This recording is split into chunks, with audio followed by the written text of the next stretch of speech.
Définir le problème, c'est faire le premier pas vers la solution. Bonjour.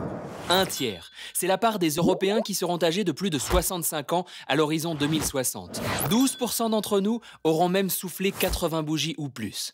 Tant mieux. Seulement voilà, à moins d'être un super-héros, plus on vieillit, plus on a besoin d'aide. Cette aide, ce sont parfois des professionnels qui s'en chargent, mais pas toujours, et pas seulement. L'aide la plus répandue est celle dite informelle, assurée par des proches non formés et non rémunérés. 80% des personnes âgées dépendantes sont ainsi soutenues par leur entourage. C'est beau. Mais près de 50% des aidants informels exercent aussi une activité professionnelle avec laquelle il leur faut jongler.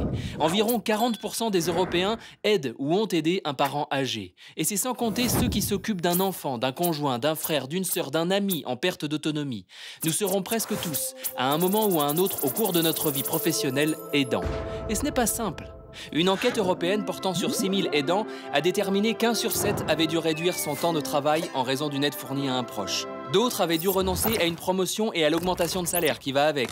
Et puis, ces salariés aidants sont plus souvent absents, c'est vrai. Et c'est un casse-tête pour les employeurs. Soit ils s'absentent pour aider leurs proches, soit ils ne s'absentent pas, mais se retrouvent plus fréquemment en arrêt maladie. Épuisement oblige. Logique. Quand on tire sur la corde, elle finit par craquer. D'autant que cette charge s'ajoute généralement à d'autres discriminations. D'abord, elle concerne en priorité les moins riches. Les autres ont les moyens d'embaucher un professionnel pour aider leurs proches. Et d'autre part, la grande majorité des aidants sont des aidantes. Selon les pays, les proportions d'hommes aidants se situent entre 1/5 et près de la moitié. Pas si alarmant à première vue.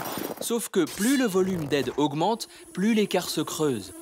Parmi les aidants de plus de 2 heures par jour, les 3/4 sont des femmes. Surprenant ? Pas vraiment si l'on remonte à la source du problème.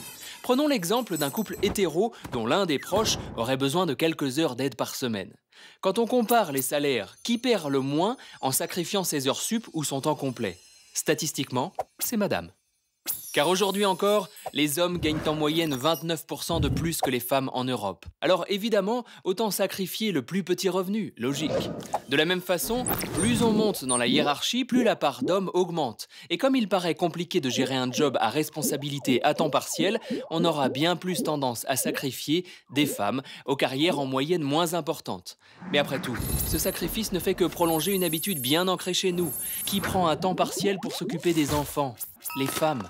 Aide aux enfants ou aux proches dépendants, même combat et même femmes en première ligne. Bref, les inégalités existantes sont un parfait terreau pour faire pousser la discrimination vis-à-vis des aidants informels. Alors qu'est-ce qu'on fait?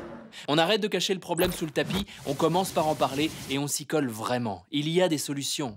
Légaliser les absences inopinées au travail, compenser les pertes de salaire d'activité et les droits à la retraite perdus, faciliter l'accès à l'aide professionnelle. Tout cela coûte de l'argent, oui. Mais les aidants informels font économiser des sommes folles à la société en évitant à leurs aînés une prise en charge en institution, par exemple. Certes, il y a du chemin pour parvenir à un monde idéal, mais chaque pas nous en rapproche, même les plus petits.